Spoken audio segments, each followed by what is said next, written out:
¿Qué le está pasando a mamá? ¿Por qué grita así? ¿Por qué duerme tanto? ¿Por qué no quiere jugar conmigo? ¿Por qué no me cocina? ¿Por qué no me ayuda con las tareas del colegio? ¿Por qué no me quiere? Bienvenidas a un nuevo episodio de GCU, Gente como Una. El día de hoy estoy con Solma Caluso. Bienvenida. Gracias, Denis. ¿Cómo estás? Bien, estoy muy contenta de tenerte acá. La verdad es que, tu vida me parece muy interesante y con muchas aristas para hablar. Especialmente en esta entrevista quería que conversemos sobre La Guerra de Mamá, el libro que escribiste, contando tu historia. Tu mamá sufre de bipolaridad, no sé cómo se dice. Sí, padece un trastorno bipolar, sí. Y en el libro narro la historia de cómo fue desde mi punto de vista, porque siento que las enfermedades mentales siempre se abordan más desde el punto de vista del paciente y los grandes olvidados somos los del entorno familiar. Entonces, el punto de vista del libro narra como una niña, una pequeña, se va enterando y descubriendo a través de su adolescencia hasta llegar a la adultez de lo que padece su mamá. ¿Cómo fue para vos criarte en un hogar donde tenías a una mamá bipolar, es decir, que pasaba por lo que vos decís, de la euforia a la depresión, y vos no sabías qué era lo que no tenía nombre lo que le pasaba a tu mamá, ¿no? Vos hablabas como de un monstruo. Sí, fue mi manera de como bautizarlo, entre comillas, para poder entenderlo siendo tan chica y teniendo tan pocos recursos y una ignorancia completa, digamos. Para mí fue como ambiguo. Por una parte fue normal porque era la única realidad que yo conocía, pero por otra parte sí que me llenaba de preguntas de ¿serán todas las mamás así? ¿Será solo mi mamá? ¿Qué le pasa? ¿Por qué? ¿Cómo? ¿Cuándo? Y es ahí donde voy contando un poco la historia en el libro de cómo fue ir descubriendo ese camino. Yo el libro lo leí, me gustó mucho, me pareció muy interesante. Te comentaba un poco antes de arrancar la charla, que es como que siento que mencionás muchas cosas, se entiende a la perfección tu sufrimiento, el de tu familia y como distintos episodios de bastante gravedad. Pero al mismo tiempo me quedan como un montón de dudas, ¿no? De cómo era la manera en que vivías y bueno, y un poco de esto quería que charlemos hoy. Quizás también, para del otro lado, ayudar a personas, familiares, lo que vos hablas del entorno, porque quizás hay muchas personas que no están diagnosticadas, ¿viste? De bipolaridad, de depresión, de cualquier enfermedad de salud mental, y muchas veces no entendemos qué es lo que pasa. Sí. Siento que en ese sentido sí faltan un montón de diagnósticos o diagnósticos a lo mejor que llegan tarde, y en el mientras tanto somos los del entorno más íntimo, más cercano, quienes nos hacemos este tipo de preguntas. Pero respondiéndote un poco a vos, en primer lugar aclarar que un poco la idea del libro era como un homenaje en vida a mi mamá, y no lo quise hacer del todo explícito porque justamente era como sí contar y dejar entrever lo que pasa en una familia que vive con algún padecimiento de salud mental de algún miembro de la familia, pero sin ir como al hueso, digamos, para que no sea tan brusco y sí sea como más... no romantizar el proceso porque eso es verdad que no me gusta y no es real, pero sí dejar ver que, bueno, que una familia también puede ser funcional, puede sobrevivir, puede salir adelante, que es un poco el caso de la nuestra. Mi vida te diría que fue normal, repito, porque era un poco lo que yo conocía y no había otra realidad. Pero es verdad que siempre hubo factores, miembros de mi familia muy involucrados para hacer lo que mamá no podía hacer con nosotras, con sus hijas. Vos tenés una hermana y vos, ¿verdad? Sí, una hermana más grande. O sea, el grupo familiar se conforman por tus padres y ustedes dos. Exacto. ¿Cómo fue o cómo recordás la primera vez que te diste cuenta que algo estaba raro, andaba mal con tu mamá? Es un spoiler, uno de los primeros momentos que recuerdo fue cuando era chiquitita y me encierro en el armario porque mamá no dejaba de gritar. Ya no sabía qué hacer, cómo pedirle que no grite más, pero era demasiada la violencia que ella ejercía de manera verbal. Entonces necesitaba como parar y salir de eso. Cuando sos chico no es que agarras un portazo y te vas de tu casa, sino que el recurso que yo encontré fue encerrarme en el armario. O sea, que tu mamá gritara en tu casa era algo común, o recordás como, si es que recordás como algún momento que dijiste, acá empezó a pasar más seguido que yo escuchaba gritos. No, yo siempre recuerdo que hubiera sido así. No de manera, no te digo que pasaba todas las semanas, pero sí que era algo recurrente. Entonces cuando pasaba no me sorprendía, simplemente buscaba la manera de intentar protegerme de eso. Y cuando, la verdad, yo no tengo a nadie cercano que tenga el trastorno de bipolaridad, no conozco a nadie, sí sé cosas, entiendo lo que es el trastorno y también, viste, en algunas series o películas tratan como de mostrarlo. Pero ¿cómo es esto que se activa en la persona del trastorno? ¿Se enoja con vos? ¿Grita sola? ¿A veces con vos? ¿A veces sola? Sí, hay de todo. Yo de la parte médica no puedo hablar mucho, pero hasta el momento lo que he investigado y lo que entiendo por lo que me ha tocado vivir es que la bipolaridad es un desbalance químico del cerebro. Y hay momentos o situaciones que, según el paciente, porque no hay dos pacientes iguales a pesar de tener el mismo diagnóstico, pueden tener diversas reacciones. Podía ser no haber puesto la mesa, podía ser que llegaras 5 minutos más tarde, podía ser que te hayas vestido hoy de verde cuando ella te había dicho que te pongas una remera roja. O sea, no te puedo decir que había como un patrón de conducta porque nunca se repetía de la misma manera, pero a veces era contra de mí, otras veces de mi papá, otras veces de mi hermana, pero uno notaba que era una ira que no tenía mucho sentido, o sea, que no estaba bien fundamentada. Te dabas cuenta de que había algo que estaba pasando más allá de la situación que a todos los seres humanos te puede molestar, si alguien llega tarde, si tal, diferentes situaciones, pero había algo que se veía que no era del todo normal, por así decirlo, en su reacción. Y, por ejemplo, tu papá, que era más grande, ¿él entendía lo que pasaba? Digamos, obviamente que algo estaba raro y todo esto que vos lo ves, probablemente también, pero digo, ¿él entendía o le podía poner nombre a lo que le pasaba a tu mamá? Yo creo que papá internamente sí lo entendía, pero fue tanto su afán de protegernos a mí y a mi hermana que nunca lo podía verbalizar o ponerlo en palabras. Entonces, como se dice en psicología, aquello que no nombramos pareciera que no existe. Yo creo que fue uno de los recursos de mi papá, precisamente para tratar de salvaguardar a dos niñas que se estaban criando, con lo importante que es la infancia y la adolescencia para todo ser humano, dentro de un ambiente que era bastante inestable y sobre todo imprevisible. ¿Y vos podías hacer tu vida normal? O sea, ibas al colegio, tenías amigas. ¿Cómo fue tu etapa, tu vida personal, tu etapa de lectiva, de crecimiento? Sí, fue totalmente normal en el sentido de que yo iba a colegio, de hecho fui a un montón de colegios, nunca tuve problemas para socializar, tuve y tengo un montón de amigos, soy muy familiera, pero mamá no podía en ese momento llevarme al colegio o irme a buscar, entonces siempre o era papá o mi hermana que tiene 6 años más que yo, o alguna tía, algún amigo de mis papás. Mamá no podía encontrar una estabilidad en aquella época que le permitiera cumplir con una rutina de horarios, tenía muy desbalanceado el sueño, la alimentación. Yo llegaba al colegio a la 1 de la tarde o en el horario que estuviera haciendo y mamá siempre estaba durmiendo, era yo quien la despertaba para comer. Y si yo hoy lo miro como persona adulta y justamente como mujer que está intentando formar una familia y tener hijos, digo, ay no, qué horror, pobre, pero es que en el momento a mí no me sorprendía llegar y despertar a la mamá para comer o incluso cocinar yo, que un poco hablo de eso también en el libro. Era lo que había y lo que me tocó, entonces no conocí otra forma de ser criada.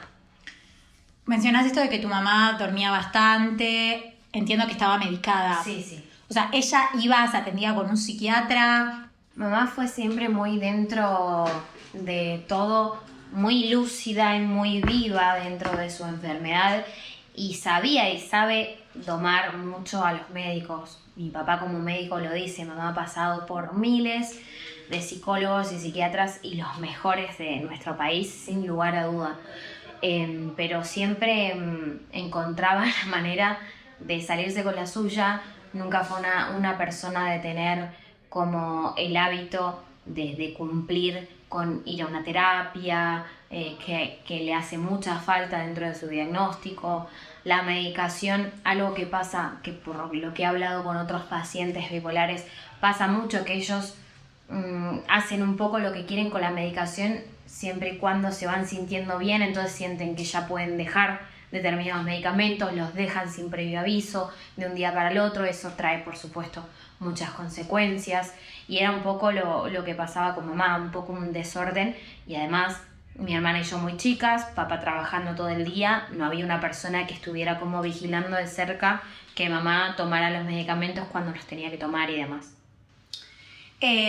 Sabes que a mí me pasa en mi familia hay un caso cercano, no es bipolar, pero también por esto de no poner palabras, quizás solo diagnosticar, una persona que claramente no está bien de salud mental, no sé si es depresión, no sé qué es lo que tiene, pero también eso, ¿no? Como automedicándose, esa inteligencia de engañar a los médicos, a la familia, es muy difícil también para el entorno, porque cuando no hay un diagnóstico, en un momento vos en el libro mencionás algo como que cuando entendés lo que pasa, entendés qué guerra, no me acuerdo con qué palabras lo decís, pero como hasta dónde llega tu capacidad para enfrentar el problema y hasta cuándo ya no depende de vos, digamos. Sí. Y eso creo que es lo más importante, porque cuando hay diagnóstico hay tratamiento, pasa en todas las áreas de la salud, pero cuando no hay, no sabes a qué te estás enfrentando, si podés enfrentarte, hasta dónde llegan tus límites, hasta dónde llegan los límites de la otra persona. A mí poder entender lo que le pasaba a mamá me hizo entender que primero no era algo que ella tenía un problema personal conmigo ni que estaba loca, simplemente es una persona que padece de un problema de salud mental y que hace lo que puede dentro de lo que su cerebro, su cabeza se lo permite. Estar en la cabeza de mi mamá debe ser muy complicado, y esto lo hablé con uno de sus psiquiatras hace un par de años en Buenos Aires. O sea, me dice, vos no tenés idea lo que debe ser estar dentro de la cabeza de tu mamá. Hay grados de bipolaridad que incluso te otorgan, si se hacen los papeles burocráticos, un grado de hasta el 40 o 60% de discapacidad, para que entendamos como la gravedad o la dimensión de hasta dónde se extiende este padecimiento. Me decía, otras personas en el lugar de tu mamá, o sea, yo te entiendo todo lo que me estás diciendo como hija, pero otras personas en el lugar de tu mamá estarían postrados en una cama sin más. Porque además a lo largo de los años con tanta medicación el cerebro se va como adormeciendo y se genera un daño cognitivo que va avanzando con el paso del tiempo. Sí, la verdad que es una situación muy difícil. Vos en el libro mencionás, lo vuelvo a decir por las dudas para si alguien no lo leyó, mencionás a la bipolaridad como el monstruo, ¿no? Como que el monstruo vuelve, el monstruo desaparece. Y vas como narrando distintos momentos en tu vida donde eso, el monstruo aparece nuevamente, como que algún ataque de tu mamá, no sé si de euforia o de depresión. ¿Cómo fue eso? ¿Había meses, semanas? ¿Cómo es esa variante en el tiempo de su forma de vincularse con ustedes y de estar ella? Generalmente, en el caso de mamá, y por lo que he visto y leído también de los pacientes bipolares, los extremos, tanto la euforia como la depresión, varían en periodos de meses, no de semanas, que es por ahí un poco más lo que uno cree cuando habla de una persona o se mal usa el término bipolar. Uno cree que es como que un día estás bien y al otro día estás regular. No, es en periodos de meses. Y mamá, yo siempre digo, mamá cuando está sin el monstruo, que fue mi manera de bautizarlo y de nombrarlo, mi mamá es una persona divertida, honesta, canchera, podés hablar de lo que quieras, es súper inteligente, da los mejores consejos, porque al no tener filtros, estas personas te van a decir siempre lo que otras personas por ahí tienen mucha cautela de decirte. Entonces su honestidad es brutal y es maravilloso encontrar personas honestas hoy en día en un mundo tan hipócrita, que todo el mundo vive detrás de una etiqueta, detrás de una máscara, y que le da tanta vergüenza pensar o sentir en voz alta. En ese sentido mi mamá es lo máximo, pero tiene esta enfermedad, tiene este padecimiento, y cuando llegan esos momentos se transforma en algo muy oscuro, muy, muy desolador, y es también muy difícil aprender como familia a acompañar todas esas etapas de una misma persona. ¿A vos personalmente sentís que el vínculo con tu mamá fue cambiando a lo largo de los años? Quizás una nena que no entendía, que se preguntaba por qué no me quiere, por qué mamá se porta así, entender la enfermedad, esto que decís de cuando ella está bien, que es divertida, que es consejera. Sí, mi vínculo con mamá cambió un montón porque yo antes no le tenía paciencia. O sea, yo de adolescente yo no tenía paciencia en absoluto. La criticaba un montón, ¿por qué dormís todo el día? ¿Por qué no podés ni poner la mesa? ¿Por qué no me cocinás? ¿Qué te cuesta poner el agua de los fideos a hervir? O sea, era todo reproche. Cuando yo entiendo lo que le pasa a mamá es terrible porque al final te sentís como, che, qué mal, cuánto tiempo la juzgué, cuánto tiempo la minimicé por algo que ella no puede controlar. O sea, no es que no quiera, ese fue mi mayor entendimiento, es que no puede. Entonces son cosas muy diferentes y aprendí a acompañarla desde otro lugar, aprendí a escucharla.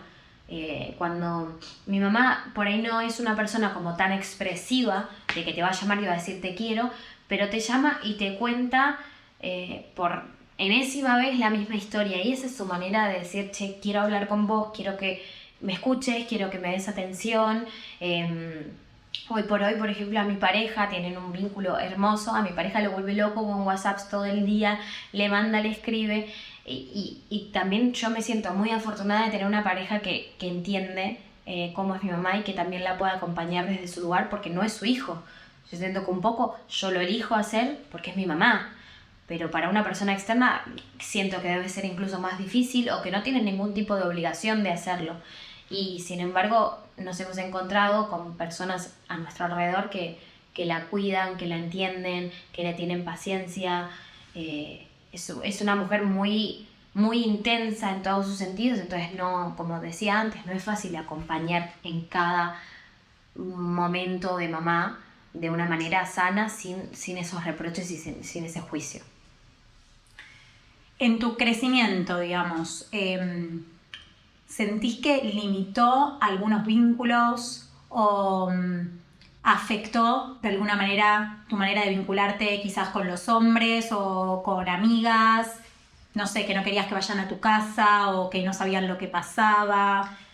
En ese sentido tuve mucha suerte. O sea, mi grupo de mejores amigas a día de hoy han vivido conmigo la bipolaridad de mamá. O sea, han estado en momentos de brote de mamá, en momentos de violencia verbal, de violencia hasta física, han estado dándome la mano ahí delante y comiéndose cosas que no tenían por qué. Entonces siempre digo que a lo mejor la relación que tengo hoy con ellas es justamente por haber pasado todo eso sin que yo lo tenga que contar, sin ningún tipo de filtro, es como lo viviste.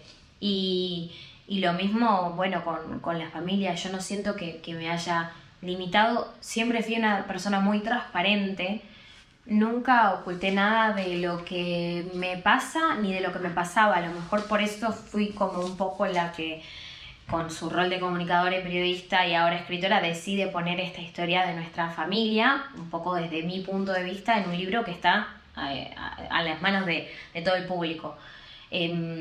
Pero no me ha limitado también en cuanto a los hombres porque mi papá es el mejor compañero que pudiera haber tocado a mi mamá en la vida y hoy cuando bromeamos, cuando ella está lúcida decimos mamá, ningún otro te hubiese aguantado todos estos años y ella dice pero ninguno hubiese aguantado a papá tampoco y es verdad, o sea ellos tienen una relación absolutamente hermosa porque no es fácil hoy también que estamos con todo lo efímero que si a mí no me gusta cómo estás haciendo algo ya voy, me busco otro porque es todo como tan fácil de desechar, de cambiar que para mí tener delante de mis ojos constantemente un amor que ha visto lo peor realmente del uno y del otro y ha sabido acompañarse, o sea, me parece, no hay acto de amor más grande, o sea, y me emociona un montón decirlo porque siento que como que es un amor de los que ya casi no quedan, ¿entendés? Que te elegís realmente sabiendo todas las luces y todas las sombras de esa persona. Y como papá dijo 1000 veces, yo me casé con esta mujer porque la amo y juré amarla en la salud y la enfermedad. Y no la voy a dejar porque esté enferma, porque la amo igual. Y ahora, justamente en octubre, cumplieron 36 años de casados y yo digo, wow, ¿cómo hacen para seguir adelante con todos los obstáculos que han superado en el camino. Sí, eso a mí también me llamó la atención cuando leía el libro, esto, ¿no? Como que la familia siempre se mantuvo unida. Más allá de que obviamente cada uno lo vive desde su lado, y seguramente la historia de tu papá sea distinta a la de tu hermana que a la tuya, y la manera de transitarlo, el amor siempre los mantuvo juntos.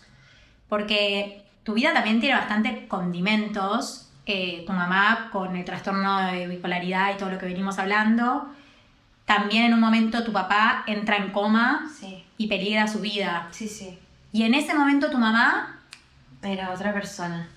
la mamá, y cumpliendo el rol y todas las, digamos, las ocupaciones que antes hacían por ella se puso al hombro todo y como que su trastorno quedó de lado. Sí. ¿Cómo fue ese momento? Increíble, o sea, increíble porque yo nunca la había visto, yo tenía 18 años en ese momento y nunca la había visto a mamá cumpliendo una rutina, madrugar, cocinar, conteniéndonos tanto a mi hermana y a mí que estábamos destrozadas porque papá es un poco el alma de esta familia también y fue como, wow, ¿dónde está ese monstruo? O sea, no es capaz de venir a molestar, por así decirlo, en estos momentos. Y mamá, la verdad que en ese periodo del coma de papá fue otra mujer, y es increíble porque me lleva a pensar lo loco que cómo funciona el cerebro, que realmente cuando hay una necesidad, sobre todo con un amor como el que tiene una madre por sus hijos, y vos sabes que tus hijos te necesitan y que ahora sí dependen pura y exclusivamente de vos, eso, la bipolaridad pareciera que desapareció o algo pasó en la Matrix, que se frenó el tiempo y en ese momento ella fue otra persona. Tu papá se mejora, Sí. contra todo pronóstico, digamos, Sí. y vuelve a ser una persona sana, sin peligro de vida, digamos. Sí. ¿Y cómo es ahí que tu mamá vuelve o tiene el monstruo vuelve, como lo llamas vos? Yo creo que cuando ella se vuelve a relajar porque ve que mi papá se recupera, que no tuvo secuelas afortunadamente y demás, y su cerebro se relaja y ya entiende que bueno, podemos volver a nuestro funcionamiento habitual. La verdad que esto sería como para desarrollar con un psiquiatra o con alguien que lo pueda investigar, porque hasta yo me lo pregunto, no sé como si ella pudiera elegir, ¿no? Cuándo sí, cuándo no, que obviamente sabemos que no tiene esa elección, pero poco a poco fue volviendo a su estado de bipolaridad, sus altos y bajos, una vez que papá se recupera. ¿Ustedes, vos o alguno de tu familia, tuvieron alguna charla con tu mamá? Ponele de esto. Ma, ¿cómo puede ser que vos en el momento que más te necesitamos pudiste estar lúcida? ¿O sos consciente de lo que te pasa? ¿Te reconoces en algún momento de euforia o de depresión? No esta conversación como tal, pero sí en otras ocasiones, de hecho cuando escribo el libro y demás, que mamá lo leyó, mamá no tiene conciencia de enfermedad, mamá no se reconoce en esas historias que yo cuento. Es como que debe ser una forma también de su cerebro de protegerla a ella misma y guardar eso en un cajón, que para eso creo que sirve la terapia, y que estaría bueno que ella y todas las personas que padecen alguna enfermedad de salud mental, o todos los seres humanos, vayamos a trabajar esas cosas que guardamos más en nuestro inconsciente, pero que forman parte inevitable de quiénes somos y cómo nos relacionamos con los demás. En el libro también hablas de 2 episodios, 2 intentos de suicidio. Uno de tu mamá y posteriormente uno tuyo. ¿Cómo afectó, primero, en el entorno, haciendo hincapié en vos que estás acá, que tu mamá quiera quitarse la vida? La verdad yo era muy chica, tenía más o menos 8 años y nunca se habló del tema. Por eso yo creo que yo nací o sentí ya de adolescente la necesidad siempre de hablar, de sacar todo a la luz, porque necesitaba poner en palabras todo lo que tantos años mi familia, mi entorno habían callado. No recuerdo ninguna conversación donde se haya hablado de que mi mamá se quiso quitar la vida. No recuerdo ninguna, o sea, fue más lo que fuimos descubriendo con mi hermana y armando las piezas del rompecabezas por nosotras mismas, que alguien nos siente, nos diga lo que pasó, nos explique las consecuencias. Además, yo en el libro cuento, recuerdo ir a visitar a mamá, al hospital psiquiátrico y demás, pero no una conversación así como tal. Un poco también habías mencionado antes que lo que no se pone en palabras es como que no existe, y más o menos como si fingimos que no Sí. sucedió. El famoso fingir demencia. Fingir demencia, Totalmente. exactamente. Sí, fue un poco eso lo que siento que hicieron. Y no lo juzgo, me refiero a cada familia, cada padre sabe o intenta hacer lo mejor para sus hijos, y si ellos lo decidieron así en ese momento, seguramente fue para protegernos. Sí, los padres tampoco saben ser padres, No. son humanos. Viste que desde afuera es muy fácil opinar, Sí. pero obviamente en tu caso, con una familia con tanto amor, siempre las intenciones son desde el lado de cuidar, proteger. Sí. Después vos tenés un episodio que es tu cumpleaños, que es un día muy importante para vos, que todos lo saben, muy feliz, entusiasmada, y vuelve el monstruo. Y ahí vos tenés un impulso de suicidarte. Sí. En ese momento me acuerdo que vivía en un monoambiente en Buenos Aires, ya estaba estudiando mi carrera de periodista y fue todo muy rápido. O sea, lo fui reconstruyendo con el paso del tiempo porque en ese momento para mí fueron 10 segundos. Pero intenté como tirarme por el balcón, que era un poco lo que había hecho mi mamá años atrás, curiosamente. Y cuando llego a terapia aprendí que en realidad yo no quería quitarme la vida, sino quería terminar con ese sufrimiento, pero en ese momento no tenía las herramientas y no sabía cómo. Como además nadie lo hablaba, nadie me explicaba nada y demás, era como estar en un bucle de no entiendo qué pasa. Mi mamá cada 2 por 3 está gritando, no me quiere, se la agarra conmigo. Es como que sentía que era como, bueno, listo, no quiero vivir más esto. Y sentía que quitarme la vida era una solución. Afortunadamente me di cuenta que no, eso quedó en un mal episodio o en un aprendizaje, mejor dicho, donde después junto a psicólogos y psiquiatras por un tiempo podemos ir reconstruyendo todo esto, ponerlo en palabras y entender que siempre fui una persona con mucho pulso hacia la vida, con muchos proyectos, con muchas ideas, y acá estamos. Es terrible como los temas de salud mental recién ahora se empiezan a hablar de un tiempo a esta parte, y todos tenemos algún familiar que o tiene una enfermedad mental o un intento de suicidio, y esto no se habla mucho, ¿viste? Es como medio, antes en los medios de comunicación ni siquiera se podía nombrar la palabra suicidarse. Total.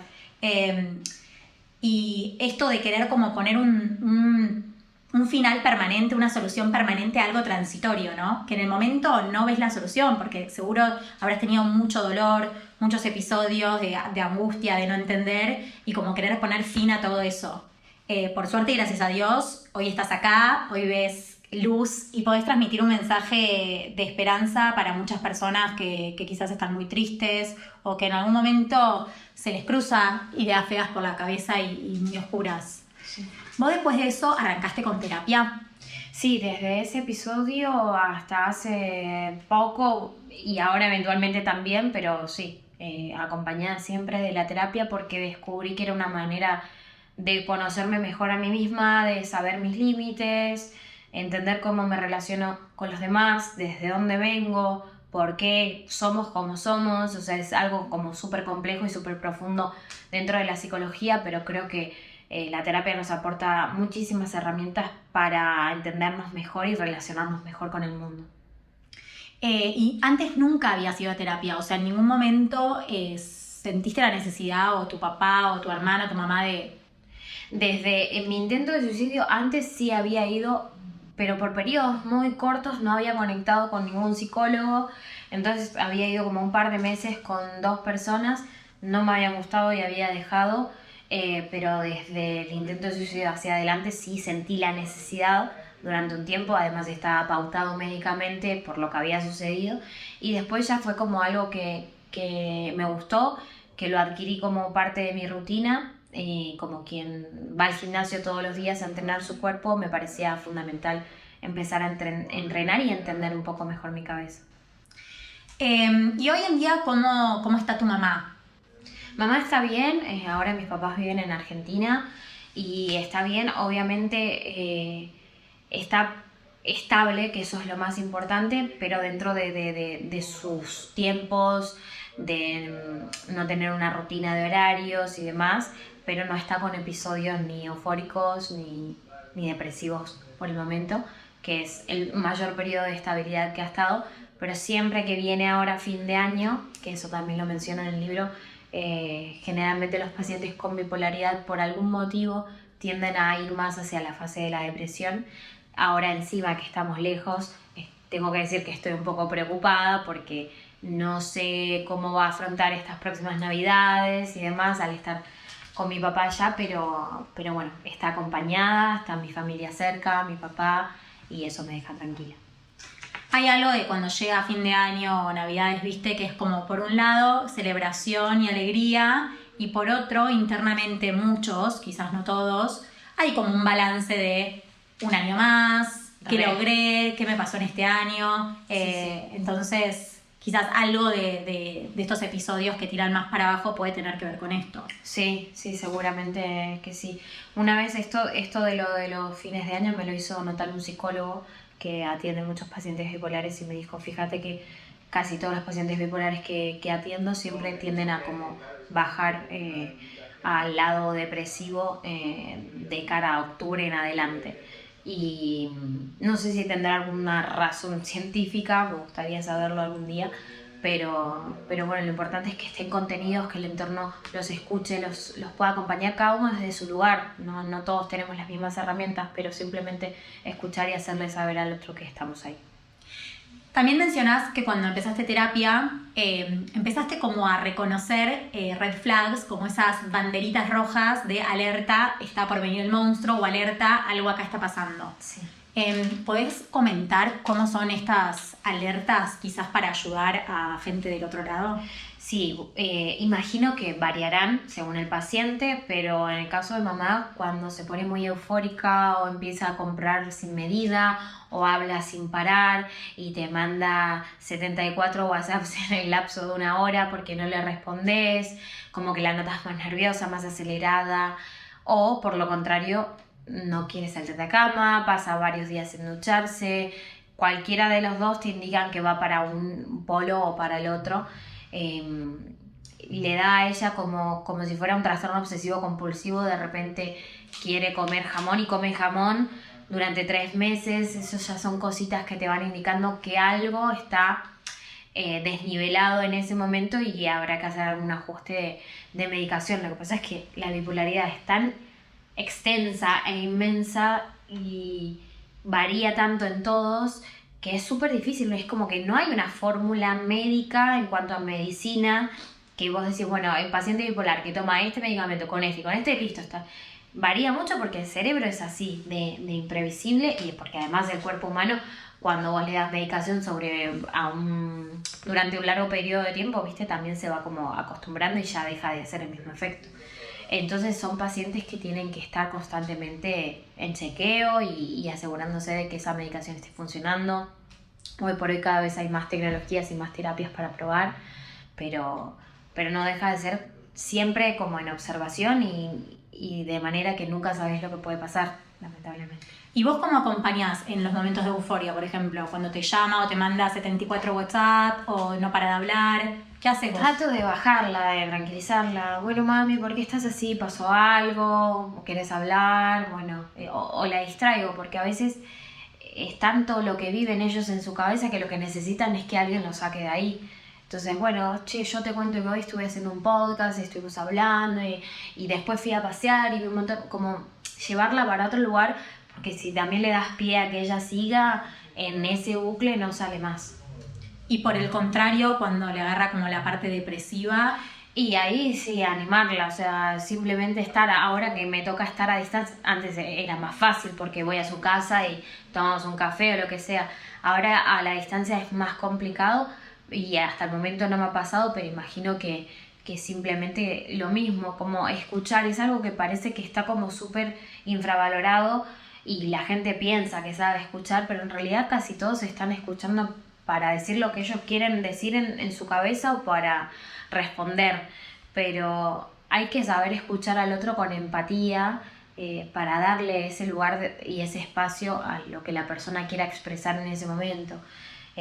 Mamá es eso muy de contarte historias, como te decía antes, y bueno, por ahí es una historia que escuché ya 70 veces y la escucho una vez más. No, a mí no me va a cambiar el día. El título del libro se llama La guerra de mamá. Uh-huh. Vos estuviste en la guerra de Ucrania como periodista. Y en un momento también en tu libro mencionas que estabas por primera vez en la televisión y tu mamá no te estaba viendo. Sí. ¿Cómo es para vos tener quizás logros o momentos buenos y saber que quizás tu mamá no está en el mejor momento? ¿Eso te afecta? No me afecta porque ya medio que lo naturalicé, pero sí soy una persona que independientemente del momento en el que esté mamá siempre se lo comparto.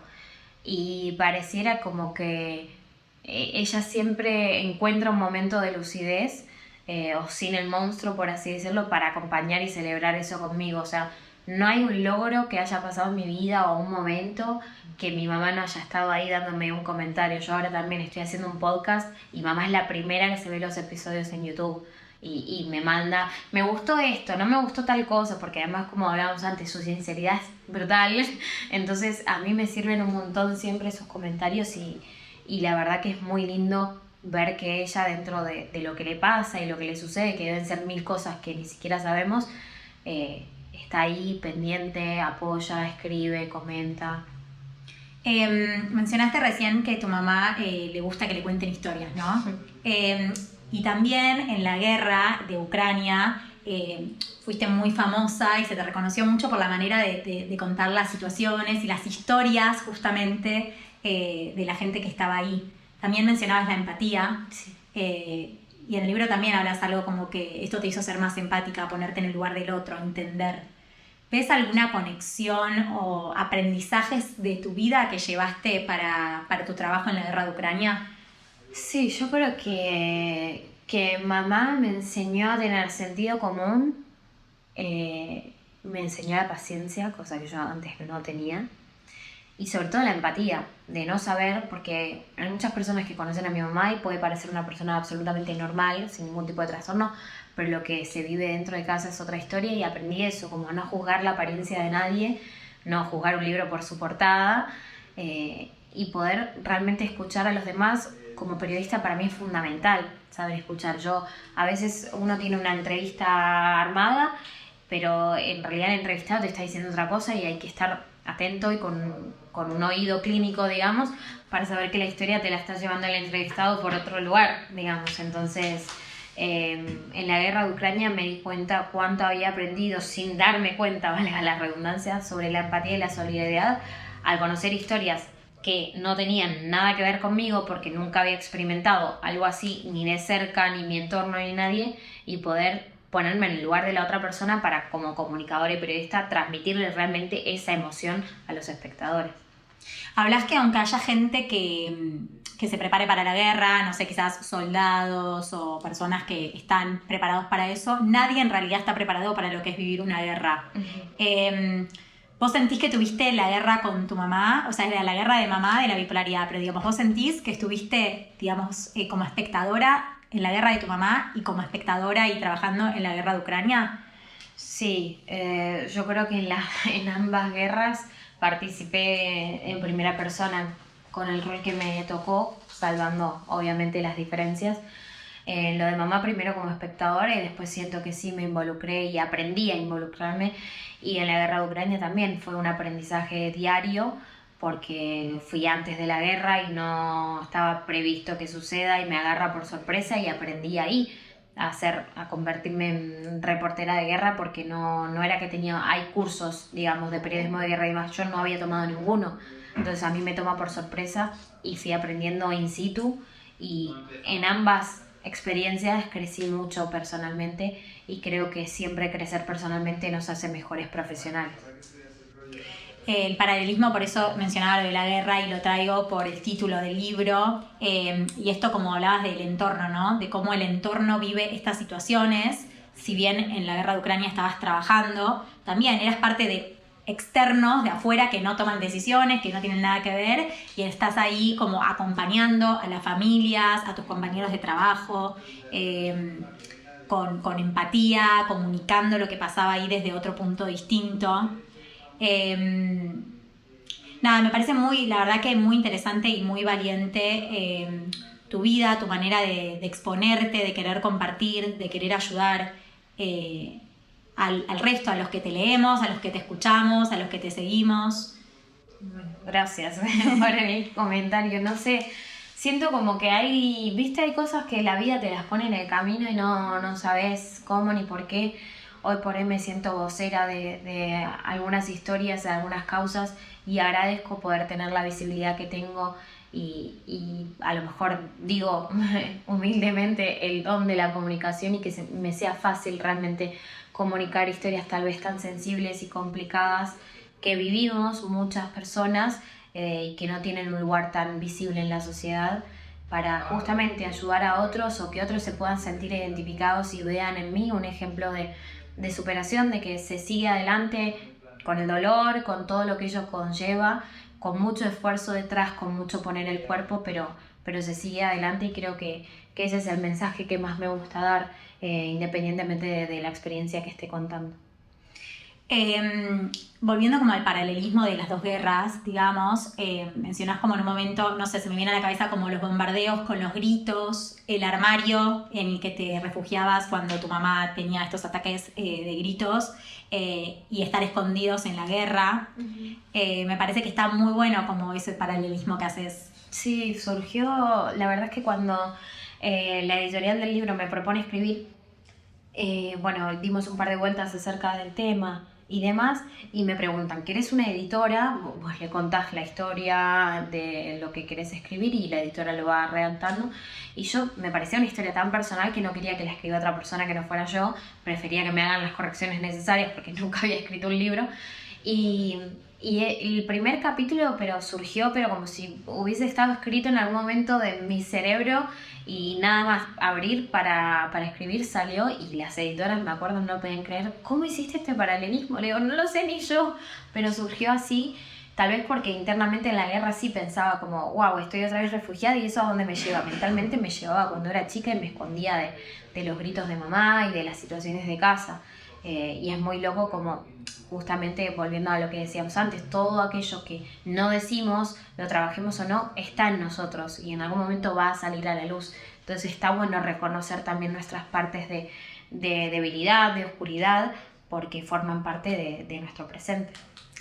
Y otra cosa también, hablando de paralelismo o de reconocer lo que nos pasa, también mencionas esto de que cuando quisiste suicidarte, quisiste ponerle fin a este sufrimiento de una manera para siempre, digamos, y cuando decidís abandonar la guerra de Ucrania. Como hoy estás acá, ves que hay luz, y también en ese momento reconocer que hasta ahí habían llegado tus capacidades y tu fuerza para estar en Ucrania, pero aún así seguías ayudando desde otro lado. Como esa luz que siempre está al final del camino, ¿no? De transformarnos y de poder hacerlo de otra manera. Sí, sobre todo entender eso. No siempre uno puede poner el cuerpo, no siempre está preparado, pero siempre hay miles de maneras de ayudar. Era un poco eso. A mí, siempre lo digo, me hubiese encantado volver a Ucrania, pero no se dio la oportunidad porque empecé a trabajar en la televisión, nada más volví de la cobertura, y bueno, lamentablemente el mundo se acostumbró a que hay una guerra, entonces ya no es tan noticiable y no hay casi periodistas in situ, cuando lamentablemente Ucrania es cuando más nos necesita, porque la guerra se está haciendo mucho más larga de lo que se esperaba. Pero ayudar desde el lugar de cada uno con lo que pueda, ya sea visibilizando historias, contando, haciendo ¿cómo se dice? Recolección de dinero, enviando suministros, lo que sea, siempre visibilizando e intentando ponerme en el lugar de otras personas, por muy distante o no que sea la realidad de ellos, de la mía. Y recién mencionabas esto de cuando la editorial te llama para hacer el libro. ¿Cómo es que vos te sentás el primer capítulo te salió así fácil y no podías creer esa conexión que te había salido de modo tan natural, ¿no? Acabas de mencionar. Pero ¿cómo es elegir qué cuento, qué no cuento, qué episodios hago más hincapié? La verdad es que escribir este libro, a ver, siempre me gustó escribir y siempre se me dio de manera muy fácil. Pero escribir este libro supuso un montón de otras cosas que no tenía pensado, porque fue volver a lugares a los que nunca había vuelto. Fue reconstruir una historia que tenía más o menos trabajada en terapia, pero en la terapia hemos trabajado como más o menos desde el intento de suicidio hacia adelante. Y fue como volver realmente a mi infancia por primera vez y lo hice con ayuda de mi psicóloga y de las editoras del libro, porque hubo momentos en los que me removía tanto escribir un capítulo que necesitaba parar por 1 o 2 semanas porque realmente me dejaba desgastada energéticamente. Y la verdad es que después las editoras, insisto, me ayudaron un montón a darle la estructura de, bueno, vamos a empezar, y decidimos escribir en orden cronológico justamente para terminar con el mensaje de superación y de homenaje a mamá. Pero no fue un libro sencillo de escribir emocionalmente hablando. No, me imagino. Y estabas, como decís, acompañada también de tu terapeuta. Siempre, sí. Que te acompañaban. Tu mamá y tu papá y tu hermana, los 3. ¿Leyeron el libro? Sí, lo leyeron. Mamá iba un poco leyéndolo casi a medida que lo iba escribiendo. Yo le decía, terminé este capítulo, tal. Como dije antes, no se reconocía en esas cosas. Le emocionó mucho. Fue en un punto duro para ella, pero en otro punto también lindo poder ver que la entiendo y que la puedo acompañar y demás. Pero fue movilizante. Mi hermana se lloró todo, o sea, lo tuvo que leer, no lo pudo leer en un periodo corto de tiempo porque no podía, porque es también su historia y es una historia que nunca habíamos dado a conocer. Y para mi papá, papá se lo leyó creo que en 1 hora, porque quería ya terminar todo y me hizo una reseña de las reseñas más largas que me han hecho de manera pública además. Pero lo disfrutaron los 3 a su manera. ¿Y vos, qué es lo que más, no sé si es orgullo o aprendizaje, te da este libro? Que tantas personas me escriban y me convoquen a decir gracias, me identifico, gracias por poner esto en palabras, me pasa a mí, ahora puedo entender mejor a mis hijas, o le pasa a mi mamá, o le pasa a mi tía, a mi abuela, a mi primo, mi pareja. La verdad es que todas las personas del entorno del mundo bipolar, digamos, me han escrito, me siguen escribiendo a día de hoy, cuando ya hace más de 1 año que se publicó el libro. Justamente ayer leí un mensaje en redes sociales que dice: mi psiquiatra me recomendó tu libro porque soy bipolar. Entonces también para mí, que profesionales de la salud mental tengan en cuenta mi libro, humildemente, porque todavía ojalá tenga mucho más recorrido, para recomendárselo a sus pacientes, ya sea porque padecen la enfermedad o porque forman parte de un entorno, me parece wow. Ni en mis mejores sueños hubiese pensado. Yo siempre dije, si escribo esta historia y ayudo aunque sea a una persona, me doy por satisfecha, y afortunadamente han sido varias miles más. Que bueno. Es que a veces, viste, uno necesita la opinión médica y las explicaciones y entender, y otras veces la verdad es que si bien podemos entender qué es la enfermedad o qué podemos hacer para ayudarlo, las personas que no estudiamos somos las que estamos ahí, vos como hija, y podés dar como tu palabra, tu historia, contarlo, y eso es lo que ayuda. Sí. Bueno, yo te quiero agradecer por haber participado del podcast. Te lo acabo de decir, pero la verdad me pareces una mujer muy valiente y muy admirable. Así como tu libro, ojalá que este episodio pueda llegar a muchas personas y que también las ayude. No sé si vos querés decir algo más, agregar. No, muchas gracias a vos por invitarme, por este espacio, por tu podcast lindo que haces, lleno de mujeres con grandes historias, y estamos seguras de que este episodio le va a llegar a quien le tenga que llegar, y acá a disposición de ayudar siempre que se pueda. Y te hago la última pregunta, que es si pudieses decirle algo a la Sol que estaba en el armario encerrada hoy, con toda tu experiencia, con todo tu recorrido, ¿qué le dirías? Que no tenga miedo, que por muy doloroso que sea, va a pasar, que es mucho más fuerte de lo que se puede imaginar en ese momento, pero que lo va a conseguir. Todos sus sueños lo va a conseguir. Qué lindo. Gracias. Muchas gracias. Gracias a vos. Si te gustó el episodio, seguime con la opción seguir. Y no te olvides de hacerlo en redes sociales.